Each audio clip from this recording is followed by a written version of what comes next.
Tournament में सदमे से उबर नहीं पाएगा, क्योंकि आप पहले ही मैच में 9 विकेट से हार रहे हैं, 37वें ओवर में हार रहे हैं, करीब करीब आपने 300 रन का टारगेट दिया था, लेकिन इतना शर्मनाक परफॉर्मेंस आपकी टीम करेगी। डिफेंडिंग चैंपियन हो यार आप, किसी ने नहीं सोचा था, मैंने तो नहीं सोचा था। अंकिता, जिस हिसाब से रविंद्र और कॉनवे बैटिंग कर रहे थे, ऐसे देखो टक टक, अच्छा अब ऐसे टक, वो मूवी देखी आपने चैन खुली की मैन खुली, जिसमें एक बच्चा मारता है टक टक, वो ऐसे मतलब ऐसे लग रहा था कि मतलब हर एक बॉल पे चौके छक्के की बरसात हो रही थी। और ड्वेन कॉनवे जो है वो वर्ल्ड कप 2023 के पहले शतकवीर बन चुके हैं। और रचिन रविंद्र की तारीफ जितनी की जाए उतनी कम होगी, क्योंकि जिस तरीके से वो बैटिंग करते हैं, जिस तरीके की वो लय में नजर आए, चाहे बॉलिंग में तो कमाल करके नहीं दिखा पाए, लेकिन बैटिंग में वो जलवा देखने को मिला। साथ ही साथ ड्वेन कॉनवे जो एक जबरदस्त फॉर्म में नजर आए, हमने देखा कि साझेदारी बहुत अच्छी हुई है। कहीं ना कहीं न्यूजीलैंड की टीम जो है वो कमबैक किया है और धमाकेदार कमबैक किया है। लक्ष्य सर ने जैसे कहा कि 4 साल बाद वो बदला लिया है, और ऐसा बदला लिया है ना कि इंग्लैंड को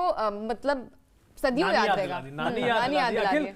रविंद्र की अगर आप शरीर देखे, कद काठी देखे, तो लगता नहीं है कि बड़े बड़े लंबे छक्के मारेंगे, लेकिन गेंद तो ऐसे फेंक रहे थे, 5 छक्के लगाई कि मतलब दूसरे स्टैंड में जा जाके गिर रही थी। न्यूजीलैंड की टीम में एक ब्रेंडन मैककलम ऐसे खिलाड़ी थे जिनके कद गाटी को देख के लगता था कि खिलाड़ी दुनिया के किसी भी स्टेडियम में लंबे लंबे छक्के लगा सकता है, बाकी कोई खिलाड़ी इतना दमखम नहीं रखता। लेकिन रचिन रविंद्र ने 5 छक्के, 128 का स्ट्राइक रेट इनका रहा, 96 गेंदे, 11 चौके इनके बल्ले से देखने को मिले, और लक्ष्य दोनों का ही स्ट्राइक रेट मतलब 125 के ऊपर रहा है। मुझे लग रहा है कि ये 2023 वनडे वर्ल्ड कप के साथ अगले साल जो T20 वर्ल्ड कप होने वाला है ना, न्यूजीलैंड की टीम उसके लिए भी तैयारी कर रही है। और रचिन रविंद्र ये एक ऐसा नाम होने वाला है जिसने एक नया सितारा जन्म ले चुका है क्रिकेट के गलियारों में, और ये बहुत नाम कमाने वाला है आगे जाके। बिल्कुल, हमने वार्म अप मैच में देखा था अखिल की वहां पर अच्छी गेंदबाजी की थी रचिन ने, और आज बल्लेबाजी में वो कमाल करके दिखाया है। वर्ल्ड कप का पहला मुकाबला इंग्लैंड के साथ था, और जो करारी हार मिले इंग्लैंड को वो मुझे लगता है कि सदियों तक याद रहेगी। साथ ही साथ बात करें इंग्लैंड की, तो इंग्लैंड की शुरुआत थोड़ी सी धीमी रही है, लेकिन जो उसका मिडिल ऑर्डर कहीं ना कहीं मुझे लगता है कि वो थोड़ा सा कम नजर आया। उनके साथ मुझे लग रहा है कुछ गलत हुआ है, उनको किसी दूसरी पिच पे खिला दिया था, न्यूजीलैंड से कहा कि नहीं आप इसके बगल वाली पिच पे खेलो। मैं तब से फोन में यही देख रहा हूँ कि कहीं बटलर ऐसी तो कुछ कहने वाले नहीं है कि इंग्लैंड हमें को दूसरी पिच दे दी थी, न्यूजीलैंड दूसरी पिच दे दी है, तो ठीकरा सर ICC के ऊपर फोड़ने वाले हैं वो। और आज पाकिस्तान की जनता को क्या हुआ, वहां की जनता मतलब अहमदाबाद में कुर्सियां खा ली है, सारी चेयर खा ली है, 50-60 हजार लोग तो वहां पे हैं। वो तो मैच इंडिया का नहीं है, तब ये हाल है। कब रोने की आदत खत्म हो गई है पड़ोसियों की? देखिए वो तो आदत शायद कभी ना जाए, बहाना मिल गया उन लोगों को, कोई बात नहीं, कोई बात नहीं। अभी तो भिड़ंत होगी भारत के साथ भी, वहां पर कुर्सियां नहीं, शायद आप पूरे आज देखने को मिले। पड़ोसी ने जो ट्वीट किया ना, मैं कल के मुकाबला कल इन्हीं का मैच है, पाकिस्तान और नीदरलैंड, कल देखते हैं कितनी कुर्सियां। उनके पास बहाना मिल जाएगा ना, हमको तो वीजा नहीं मिला था, हमारे पास ये है। लेकिन चलिए, जॉस बटलर ने क्या कहा है ये भी आपको बता देते हैं कि ऑब्वियसली यही कहेंगे कि हार से दुखी हैं, डिसअपॉइंटेड है, लेकिन उन्होंने कहा है कि न्यूजीलैंड ने हमको हर डिपार्टमेंट में आउटप्लेड कर दिया है, यानी कि हर डिपार्टमेंट, चाहे फील्डिंग हो, चाहे बल्लेबाजी हो, चाहे गेंदबाजी हो, हर डिपार्टमेंट में पीछे छोड़ दिया। लेकिन उस चीज के साथ उन्होंने ये उम्मीद भी जताई है कि लंबा टूर्नामेंट है, हम वापसी करेंगे। लेकिन एक चीज है अखिल और अंकिता, ठीक है इंग्लैंड हार गया है, लेकिन उनको रूल आउट करना भी एक बहुत बड़ी बेवकूफी होगी। पहला ही मैच था लक्ष्य, और पहले मैच में आप किसी भी टीम के लिए इतना बड़ा जज नहीं कॉल नहीं ले सकते कि इंग्लैंड अगर 9 विकेट से हार गया तो शायद पूरे टूर्नामेंट में वो ऐसे ही खेलेंगे। डिफेंडिंग चैंपियन है, उतार चढ़ाव खेल में आते रहते हैं, लेकिन एक बात ये भी रही है कि न्यूजीलैंड की टीम को ना ICC के इवेंट्स में हमेशा हल्के में लिया जाता है, लेकिन ये टीम एक बाउंस बैक कर दी है। बायलैटरल सीरीज में कैसा भी खेले, 4 साल में कैसा भी खेले, लेकिन जब वर्ल्ड कप आता है इनसे बेस्ट कोई टीम नजर नहीं आती, बल्कि टीम इंडिया भी इनके सामने फीकी नजर आती है। तो ये टीम की कंसिस्टेंसी मैं कहूँगा कि 2015 के वर्ल्ड कप से चली आ रहे, बीते 8 सालों में इस टीम के कुछ नहीं बदला। जब ICC इवेंट्स की बात आती है, खासतौर पे वर्ल्ड कप की बात आती है, तो ये टीम एकदम पंचुअल, मस्त और बिंदास नजर आती है। जी बिल्कुल, क्या कहोगे? बिल्कुल, क्योंकि आज के प्रदर्शन के बाद ये लगा है कि वो कमबैक देखने को मिला। और जिस तरीके से अखिल ने कहा कि जब वर्ल्ड कप की बात आती है तो कहीं ना कहीं न्यूजीलैंड की टीम एक उभरता हुआ, हम कह सकते हैं कि जितने सारे बैट्समैन होते हैं, जैसे हमने रचिन रविंद्र को देखा कि एक उभरता हुआ सितारा हमारे सामने है, और डरने की जरूरत है क्योंकि बॉलिंग से भी वो कमाल का प्रदर्शन करते हैं, साथ ही साथ बैटिंग में भी कमाल का प्रदर्शन करते हैं। तो आज के मुकाबले में आपको क्या लगा कि कॉनवे या फिर रचिन रविंद्र? मैं रचिन रविंद्र एक चीज और जोड़ना चाहूंगा आप आने से पहले कि जैसे अंकिता ने कहा ना कि बैटिंग भी कर लेते हैं, बॉलिंग भी कर लेते हैं, ये किसी क्रम पे बैटिंग वो भी कर लेते हैं, मतलब बल्लेबाजी। पाकिस्तान के खिलाफ वार्म अप मैच में 97 किया था एज ए ओपनर, आज केन विलियमसन की जगह खेले नंबर 3 पे, तो इतिहास रच दिया, शतक जड़ दिया, और नंबर 7 पे भी मोस्टली नंबर 7 पे बैटिंग बल्लेबाजी करते हैं। जी बिल्कुल। तो चलिए, जैसे ओकिनावा स्कूटी है इफेक्टिव, उसी तरीके से इस मैच का Okinawa effective player of the match कौन है वो भी देख लेते हैं। ज्यादा बातचीत करने की जरूरत है नहीं, क्योंकि जिस बल्लेबाज ने आते के साथ ही, ठीक है कॉनवे ने इनसे ज्यादा रन बनाए, लेकिन जो पूरी की पूरी हाईलाइट है वो एक खिलाड़ी ही वो कहते हैं ना छीन के ले गया सबसे। बल्लेबाजी हुई इंग्लैंड की 50 ओवर की, फिर न्यूजीलैंड ने गेंदबाजी भी करी, लेकिन बल्लेबाजी में जिस हिसाब से रचिन रविंद्र ने प्रदर्शन किया है, बेहद शानदार प्रदर्शन, और अकेले दम पर, क्योंकि मोमेंटम उन्होंने दिलाया था ना। बिल्कुल बिल्कुल। स्टार्टिंग में हमने देखा है कि आउट हो गए थे विलियन जिस तरीके से आउट हुए, उसके बाद लग रहा था कि शायद ये मैच कहीं ना कहीं फिसलता हुआ नजर आया। हाँ, थोड़ा फंसता हुआ नजर आया, लेकिन उसके बाद रचिन रविंद्र आए और कॉनवे की जोड़ी ने 273 की साझेदारी की है, तो बहुत बड़ी बात होती है। और कहीं ना कहीं जब आपका पार्टनर ऐसा मिल जाए, पार्टनरशिप अच्छी हो जाए, तो मैच आगे निकलता ही जाएगा, और डरने की जरूरत थोड़ी सी है, क्योंकि 9 विकेट से हराए इंग्लैंड को। तो और खासतौर पर ये भी कहते हैं कि वनडे क्रिकेट में लेफ्ट राइट का कॉम्बिनेशन बड़ा मायने रखता है, लेकिन यहाँ तो दोनों लेफ्ट हैंडर बल्लेबाज थे। एक भी इंग्लैंड का ऐसा गेंदबाज था जिसके सामने दोनों परेशान नजर आए हों। एक भी ऐसी गेंद पूरे मैच में देखने को नहीं मिली, पूरी पारी में न्यूजीलैंड की, जहां पे इंग्लैंड के गेंदबाजों ने दोनों ही लेफ्ट हैंडर बल्लेबाजों को परेशान किया हो। जी बिल्कुल, आपको दिखाएंगे ग्राफिक्स के जरिए भी दिखाएंगे कि Okinawa effective player of the match अगर रचिन है तो उन्होंने किस तरीके का प्रदर्शन किया है।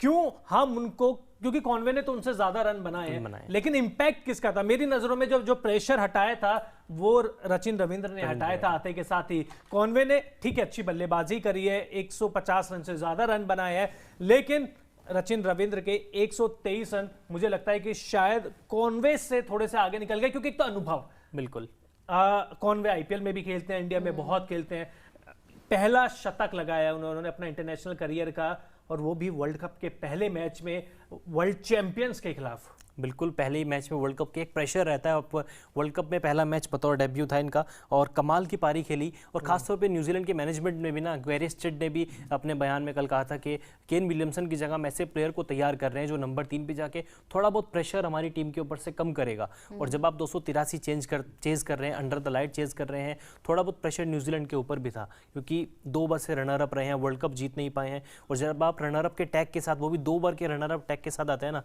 आपके ऊपर एक चोकर का ठप्पा भी लग जाता है। लेकिन न्यूजीलैंड की टीम ने उसको दूर किया, और खास तौर पे जो नंबर 3 के लिए भेजा गया था रचिन रविंद्र को। मैं 2 मिनट आपको रोकूंगा। ओकिनावा effective player of the match, 123 run केवल 96 गेंद पर, 11 चौके 5 छक्के, 128 से ज्यादा की स्ट्राइक रेट, और किसने बनाए हैं? और इस बल्लेबाज का नाम है रचिन रविंद्र। बिल्कुल, रचिन रविंद्र जो कि लाइमलाइट इन्होंने सारी चुराई। ड्वेन कॉनवे ने पहला, तो सही थोड़ा सा कौन है, कहां से आते हैं? देखिए भारतीय मूल के निवासी हैं, बेंगलुरु से बिलोंग करते हैं और न्यूजीलैंड के लिए खेलते हैं। और एक और इनका नाम जो सचिन तेंदुलकर और राहुल द्रविड़ के नाम से, इनके जो माता पिता हैं उन्होंने उनके नाम से इसका नाम बनाया है। राहुल द्रविड़ के नाम से रा, और सचिन के नाम से चिन, तो रचिन जो है वो सचिन और राहुल के नाम से बना हुआ है। लेकिन आज प्रदर्शन तो सहवाग वाला किया है इन्होंने, दोनों को हटाते हुए प्रदर्शन। तो ये है Okinawa effective player of the match Rachin Ravindra. और चलिए इनके बारे में बातचीत कर ली, तो अब ओकिनावा स्कूटी है जो अलग अलग कलर में आती है, और बहुत सारे कलर्स में आपको मिल जाएगी। तो ये भी देख लेते हैं कि ओकिनावा जो colourful moment of the match है उस पर भी नजर डाल लेते हैं, क्योंकि ऐसा नहीं हो सकता कि वर्ल्ड कप के मैचेस हो और आपको वो कलरफुल मोमेंट देखने को ना मिले, तो वो भी आपको दिखाएंगे। और एक तो मेरा बहुत ज्यादा फेवरेट है, अभी कुछ ही सेकंड्स में आपके स्क्रीन पर चल जाएगा, उसके बारे में बातचीत करेंगे। लेकिन इस मैच में सबसे ज्यादा अच्छी पारी आपको, पारी तो नहीं कहूंगा, सबसे अच्छा मोमेंट कौन सा लगा? ये देखिए ओकिनावा, ये बिल्कुल धोनी और विराट, मैच था इंग्लैंड और न्यूजीलैंड का, लेकिन वहां पर दर्शक जो थे वो विराट और धोनी के फैन थे। बिल्कुल, और ये तस्वीर जो है आपके सामने रचिन रविंद्र की भी है और विराट और धोनी की भी।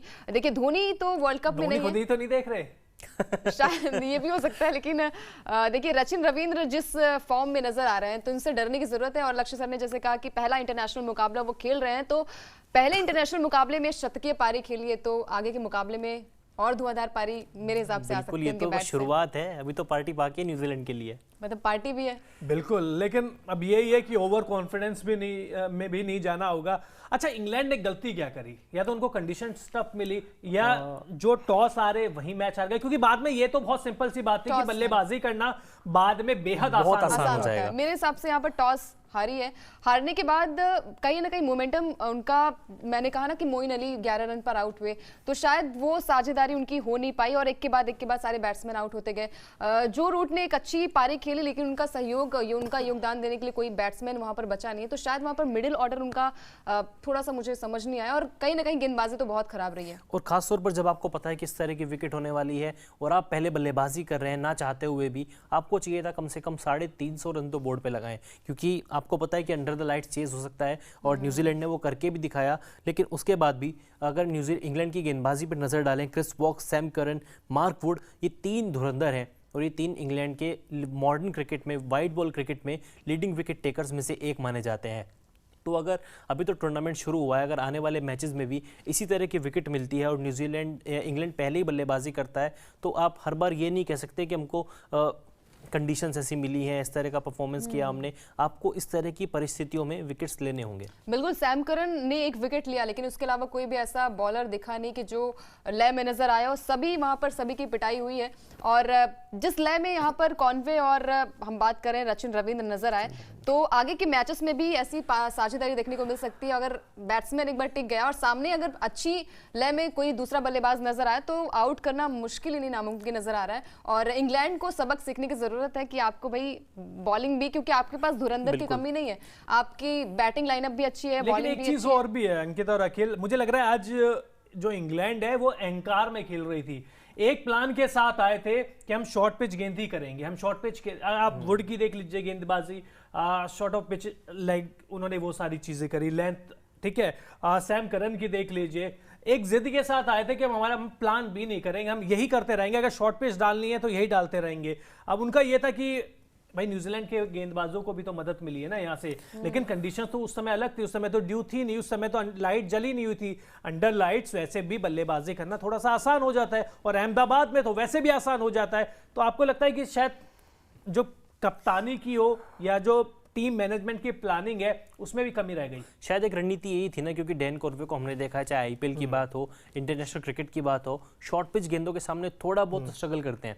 और रचिन रविंद्र का तो करियर अभी शुरू ही हुआ है, तो शायद इंग्लैंड के दिमाग में यही होगा कि एक ही टप्पे पे गेंद डाली जाए, शॉर्ट पिच गेंदों से इनको परेशान किया जाए। हालांकि वो काम इनके फेवर में नहीं गया, उनके अपोजिट चला गया, लेकिन इंग्लैंड को इस मुकाबले से यही सीख मिलती है कि आने वाले मुकाबलों में आप भले ही टॉस हार जाएं, लेकिन आपको अपनी गेंदबाजी पर अभी भी काम करने की ज़रूरत रहेगी, क्योंकि 15 और 19 के वर्ल्ड कप तक इन टीमों के पास जोफ्रा आर्चर थे और 15 में जेम्स एंडरसन, स्टुअर्ट ब्रॉड थे, तो कहीं ना कहीं इनकी कमियां छुप जाती थी। लेकिन अब इस टीम की गेंदबाजी एकदम यंग है, तो इन युवा खिलाड़ियों को आगे आकर मौके बनाने होंगे चाहिए। और कहीं ना कहीं ये बात सच है कि भाई आपने एक अच्छा खासा स्कोर बना दिया था, 283 रन, मेरे हिसाब से कुछ बुरा स्कोर नहीं था, 300 टच करने के नजदीक था। बात इसमें ये भी है ना अंकिता कि आपके पास केन विलियमसन नहीं थे, और जब सामने वाली टीम में, न्यूजीलैंड की टीम में केन विलियमसन ना हो, तो आपका टॉप ऑर्डर विलियम इतने अनुभवी बल्लेबाज नहीं है। आज भी देखिए गोल्डन डक पे आउट हुए, उसके बाद जो इस टीम के पास थे डैरिल मिचेल थे, टॉम लैथम थे। टॉम लैथम अच्छी बल्लेबाजी करते हैं, डैरिल मिचेल कमाल की फॉर्म में है, इस साल तो इस खिलाड़ी ने गदर मचाया हुआ है।